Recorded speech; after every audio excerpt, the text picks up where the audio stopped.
Good afternoon students. बेटा आज का जो टॉपिक है वो आपके पास regarding acceleration of the vibrating particle रहेगा कि जब कोई वाइब्रेटिंग पार्टिकल अपनी मीन पोजीशन के about to and fro motion execute कर रहा है तो उस एग्जीक्यूशन के दौरान, उस टू एंड फ्रो मोशन के दौरान, जिसको हम सिंपल हार्मोनिक मोशन भी कह रहे हैं, तो उस सिंपल हार्मोनिक मोशन के दौरान वाइब्रेटिंग पार्टिकल का एक्सेलरेशन कितना प्रोड्यूस होगा। अब इसको समझने के लिए हम डायग्राम को पहले समझेंगे और ध्यान रखिएगा बेटा, इसमें आपके पास प्रीवियस कॉन्सेप्ट ऑफ कि वाइब्रेटिंग पार्टिकल का वेलोसिटी कितना होता है जब वो सिंपल हार्मोनिक मोशन एक्सिक्यूट करता है वो पता होना चाहिए। तो जिन बच्चों को उसके बारे में नहीं पता है, जो नए हैं, आज फर्स्ट टाइम वीडियो देखने के लिए आ रहे हैं, तो आपको हम बता दें कि हमारे सभी वीडियो सीक्वेंस में डेवलप हैं। आप अगर मेरी प्लेलिस्ट में जाएंगे तो सभी लेक्चर जो हैं वो सीक्वेंस में आपके पास एडजस्टेड हैं डे बाय डे। आप प्रीवियस लेक्चर को क्या कर सकते हैं, देख सकते हैं, जिसमें हमने वेलोसिटी की एक्सप्रेशन फाइंड आउट की है, जिसको हमने इक्वेशन 1 में रिप्रेजेंट किया है। लेकिन साथ ही साथ इसको समझने के लिए कि एक्सेलरेटिंग यानी कि एक्सेलरेशन को फाइंड आउट करने के लिए एक्सेलरेटिंग पार्टिकल की अगर मैं बात करूं तो आपके पास, अगर मैं इस वाइब्रेटिंग पार्टिकल का एक्सेलरेशन फाइंड आउट करता हूं अबाउट द मीन पोजीशन, तो आप उसको फाइंड आउट कैसे करेंगे। ध्यान रखिएगा, डायग्राम में मैं मीन पोजीशन को रिप्रेजेंट कर रहा हूं। लेट कीजिए ये आपका मीन पोजीशन है और आमतौर पर देखा होगा आपने कि मीन पोजीशन को आप सिंबॉलिकली ओ के साथ रिप्रेजेंट करते हैं। अब इस मीन पोजीशन पे हम कोई वाइब्रेटिंग पार्टिकल कंसिडर कर रहे हैं जिसको मैं डॉट से रिप्रेजेंट कर रहा हूं और लेट कर रहा हूं कि इस पार्टिकल का मास m है। हमें यह भी पता है कि ये पार्टिकल इस मीन पोजीशन के अबाउट जब to and fro motion execute करेगा तो या तो आपके पास ये अप साइड मूव करेगा या डाउन साइड, ये डिपेंड करता है। ये विजुअली हम आपको आसान तरीके से बताने के लिए हम इसका सिर्फ क्या ले रहे हैं, वाई एक्सिस के along to and fro motion ले रहे हैं। यहां पर अपर डॉट जो मैंने लगाया है उसको हम पोजीशन x रिप्रेजेंट कर रहे हैं और इसको पोजीशन y रिप्रेजेंट कर रहे हैं। यहां पर x और y दोनों यहां पर इसकी एक्सट्रीम पोजीशंस को रिप्रेजेंट कर रहा है। दोनों आपके पास किसी वाइब्रेटिंग पार्टिकल, जो वाइब्रेटिंग पार्टिकल हम कंसिडर कर रहे हैं which is of mass m, उनकी एक्सट्रीम पोजीशन को रिप्रेजेंट कर रहा है। आप देख रहे हैं कि आपके पास जब ये particle to and fro motion execute करता है while actually moving from O to X or from X to Y and then back to O and to execute the same process again and again, आपके पास इस process के दौरान होता क्या है कि आपके पास जो पार्टिकल है वो आपके पास किसी वेलोसिटी को अटेन करता है और वो वेलोसिटी कितनी अटेन होती है वो हमने प्रीवियस लेक्चर में आपको बताया कि इस वाइब्रेटिंग पार्टिकल का वेलोसिटी आप कैसे निकालेंगे। अगर आपको याद कर रहे हैं तो प्रीवियस लेक्चर में हमने वेलोसिटी की एक्सप्रेशन आपको फाइंड आउट करनी बताई थी कि वेलोसिटी ऑफ द पार्टिकल को कैसे फाइंड आउट किया जाता है। इस पूरी एक्सप्रेशन को हमने लास्ट वीडियो लेक्चर में एक्सप्लेन किया है और आपने देखा होगा कि जिस पार्ट को मैंने एनसर्कल किया है यहां पर ऑरेंज लाइन के साथ इक्वेशन स्टार लिखा है, हम इसी इक्वेशन का यूज करेंगे in order to find the acceleration of the vibrating particle. अब बेटा आप इस पर देख लीजिए, हम जो शुरुआत कर रहे हैं वो शुरुआत कर रहे हैं इक्वेशन 1 से जो हमने ऑलरेडी एस्टेब्लिश कर रखी है और हमें पता है कि एक्सेलरेशन जो है वो किसके बराबर होती है। Acceleration is defined as the rate of change of velocity. कि ये पार्टिकल जब आपके पास वाइब्रेट कर रहा है, to and fro motion execute कर रहा है अबाउट द मीन पोजीशन, तो आपको पता है बेटा जब वो मीन पोजीशन पे था तब टाइम कितना था, t, जब ऑब्जर्वेशन लेते हैं t0 था। लेकिन जब ये particle of mass m origin O से मूव करता हुआ x की तरफ जा रहा है तो टाइम भी चेंज हो रहा है और लेट करते हैं किसी टाइम t पे ये पार्टिकल अपनी एक्सट्रीम पोजीशन x पे है। नेचुरली x से होता हुआ वो O पे आएगा, O से होता हुआ y पे आएगा, y से हुआ O पे जाएगा, O से होता हुआ x पे जाएगा और इस प्रोसेस को कंटिन्यू करता रहेगा। पर लेकिन जब ये वाइब्रेट कर रहा है तो उस वाइब्रेशन के दौरान टाइम कंटिन्यूसली क्या हो रहा है, चेंज हो रहा है। और साथ साथ हमें ये भी पता है पार्टिकल जब अपनी मीन पोजीशन के अबाउट अपनी पोजीशन को चेंज कर रहा है इसका मतलब डिस्प्लेसमेंट हो रही है। अगर मुझे बताइए डिस्प्लेसमेंट समय के साथ हो रही है, इसका मीनिंग है वेलोसिटी का कांसेप्ट है। क्योंकि वेलोसिटी को आपने पढ़ा that is change in displacement with respect to time, कि जब पोजीशन में चेंज आ रहा है विद रिस्पेक्ट टू टाइम उसी को हम टर्म नाम दे रहे हैं वेलोसिटी। और यहां पर देखिए जब आपके पास पार्टिकल O पे था, मीन पोजीशन पे था, वो रेस्ट पे था, अब पार्टिकल मूव कर रहा है, उसकी वेलोसिटी की कुछ वैल्यू है। समय के साथ वो वेलोसिटी की वैल्यू क्या हो रही है, चेंज हो रही है।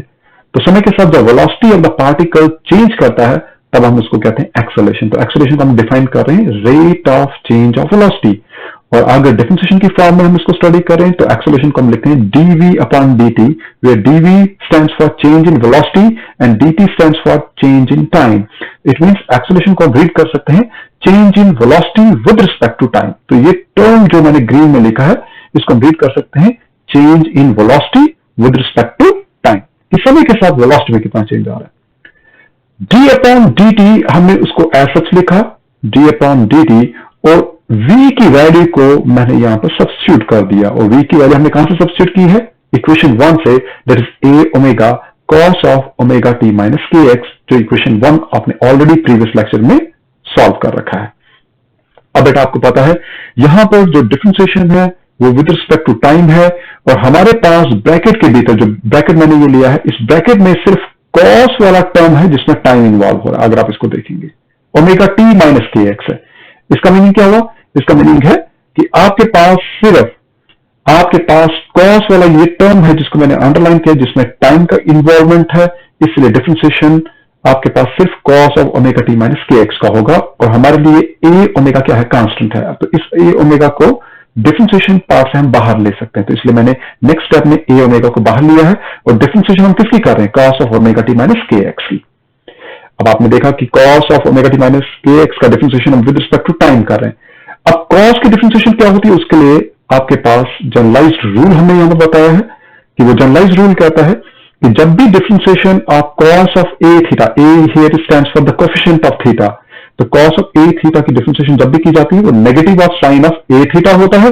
और जो a थीटा था उसको हम अलग से डिफरेंशिएट करते हैं again with respect to theta, जिसके साथ उसको डिफरेंशिएट किया जा रहा है। और इसका जो डिफरेंशिएशन है, क्योंकि डिफरेंशिएशन थीटा से हो रहा है तो थीटा यहां पर वेरिएबल है, इसलिए थीटा को डिफरेंशिएट किया जाएगा, a हमारे लिए कांस्टेंट है, इसको बाहर निकाला जाता है। तो नेक्स्ट स्टेप में आपने देखा होगा इस a को हमने बाहर निकाला, और थीटा की differentiation with respect to theta 1 आती है, तो इसलिए हमने जो रिजल्ट हमारे पास जो a आया उस a को हमने इस टर्म के साथ मल्टीप्लाई किया, तो हमारे पास टर्म क्या होगा, नेगेटिव का नेगेटिव, a हम शुरू में लिख रहे हैं a sine of a theta. तो आप देख रहे हैं cos ऑफ a थीटा की डिफरेंशिएशन जो है वो negative of a sine a theta के बराबर है। अब इसी रूल को हम कहां पर अप्लाई कर रहे हैं, इस अबव इक्वेशन में अप्लाई कर रहे हैं। तो आप देखिए बेटा ये पार्ट एक्सेलरेशन को डिफाइन कर रहा है, तो इसलिए एक्सेलरेशन किसके बराबर हो गया, a ओमेगा को हमने एज सच लिख दिया,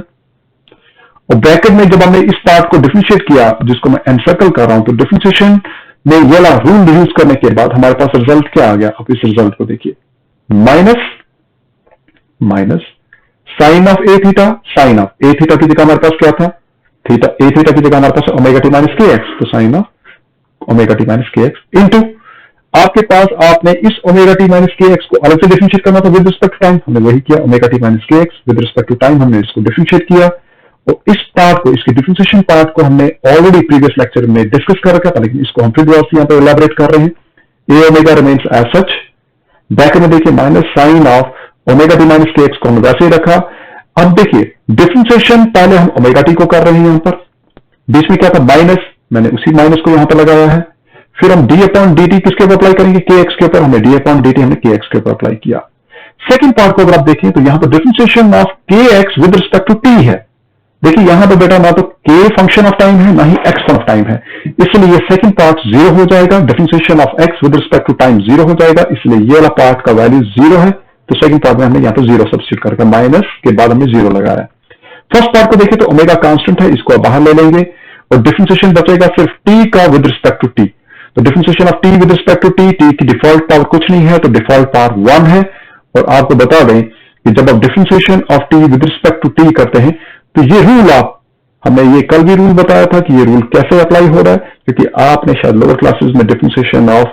x रेज्ड पावर n पढ़ रखा है, और ये होता है n x raised power n minus 1। हमारे पास इस अबव इक्वेशन में x की जगह t है और n की जगह 1 है। अगर आप इन दोनों वैल्यूज को यहां पर सब्स्टिट्यूट करते हैं तो आपके पास इसी ढंग से इक्वेशन क्या होगी, सॉल्व होगी, 1 into T raised power 1 minus 1, आपके पास 1 इंटू टी रेज्ड पावर 0, और n टी रेज्ड पावर 0 जो होता है 1 होता है, तो इसलिए 1 इंटू 1 मीन्स 1। तो इस dt upon dt means differentiation of t with respect to t की वैल्यू क्या आएगी, 1, इसलिए हमने इस पार्ट को 1 के बराबर कर दिया, और ये 1 किसके साथ मल्टीप्लाई हो रहा है, ओमेगा के साथ, तो ओमेगा इंटू 1 मीन्स ओमेगा। इसका मीनिंग है इस पार्ट को, ये जो सेकंड पार्ट मैंने आपके पास इस फर्स्ट पार्ट के साथ जो मल्टीप्लाई किया उसमें जो रिजल्ट आ रहा है वो ओमेगा आ रहा है, तो इस ओमेगा को मुझे इस टर्म के साथ मल्टीप्लाई करना है। तो इसलिए नेक्स्ट पार्ट में देखिए हमारे पास ए ओमेगा एस एच, ब्रैकेट में मैंने ओमेगा को शुरू में लिखा है minus of omega sine of omega T minus के एक्स। और अगर मैं इसको सिंप्लीफाई करता हूं तो आप बाहर वाली टर्म को ध्यान रखिएगा बेटा, इस ए ओमेगा को जब इस टर्म के साथ मल्टीप्लाई करेंगे minus common omega into omega omega square into A और sine of omega T minus के एक्स है। और आप सेकंड पार्ट जिसको मैंने अंडरलाइन किया है A sine of omega T minus के एक्स, ये ऑलरेडी हम बता चुके हैं लास्ट लेक्चर में कि हमारे पास पार्टिकल जब टू एंड फ्रो मोशन, ध्यान रखिए जब particle to and fro motion execute करता है अबाउट इट्स मीन पोजीशन, तो उसका जो डिस्प्लेसमेंट होता है वो डिस्प्लेसमेंट आपके पास किस इक्वेशन से मिलता है, वो डिस्प्लेसमेंट आपके पास होता है y is equals to a sine of omega T minus के एक्स। अगर आप इससे भी प्रीवियस जो लास्ट टाइम हमने लेक्चर कराया है उससे भी एक लेक्चर पीछे जाएंगे तो आपको पता चल जाएगा कि रेफरेंस सर्कल की मदद से हमने आपको बताया था कि कैसे means equation of wave motion, कि किसी प्रोपेगेटिंग वेव के लिए जब इक्वेशन ऑफ मोशन निकालते हैं तो उसमें हमने y का value a sine of omega T minus के एक्स क्यों लेते हैं, हमने इसको सॉल्व किया हुआ, आप उस वीडियो को भी देख सकते हैं। तो इसलिए y का वैल्यू कितना आ गया, y का वैल्यू आ गया A sine of omega T minus, इस वैल्यू में देखिए ये y है पूरा का पूरा जिसको मैं बॉक्स के भीतर ले रहा हूं। अगर इसकी जगह मैं y डिस्प्लेसमेंट का वैल्यू सब्स्टिट्यूट करता हूं तो हमारे पास एक्सेलरेशन का वैल्यू किसके बराबर आ गया, minus omega square minus omega square into y into y. तो हमारे पास एक्सेलरेशन का जो वैल्यू आ गया वो माइनस ओमेगा स्क्वायर वाई आ गया, जिसको हम यहां पर लिख रहे हैं। और यहां पर जो नेगेटिव साइन हमने लगाया बेटा, ये नेगेटिव साइन आपके पास इसके मैग्नीट्यूड को नहीं दिखा रहा, ये बता रहा है कि जब particle to and fro motion execute कर रहा है अबाउट द मीन पोजीशन, जब हमने शुरू में डायग्राम बनाया हम कह रहे हैं कि जब ये particle to and fro motion execute कर रहा है तो ये पार्टिकल के ऊपर प्रोड्यूस होने वाला एक्सेलरेशन वो किस तरह एक्ट कर रहा होता है, वो एक्ट करता है अबाउट इट्स मीन पोजीशन। माना कि particle away from the mean position जा रहा था लेकिन एक्सेलरेशन एक्ट कर रहा है अबाउट इट्स मीन पोजीशन, वो उसके अगेंस्ट है। और उसी के अगेंस्ट हम क्या कर रहे हैं, means that acceleration is acting towards what, towards the mean position. और उसी को हम यहां पर नेगेटिव साइन के साथ क्या कर रहे हैं, उसी को हम यहां पर नेगेटिव साइन के साथ रिप्रेजेंट कर रहे हैं।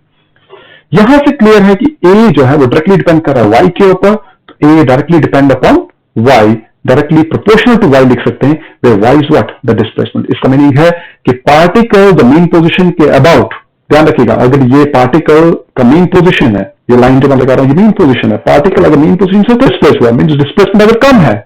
तो एक्सेलरेशन जो प्रोड्यूस होगा उसका स्ट्रेंथ भी कम होगा। वो एक्सेलरेशन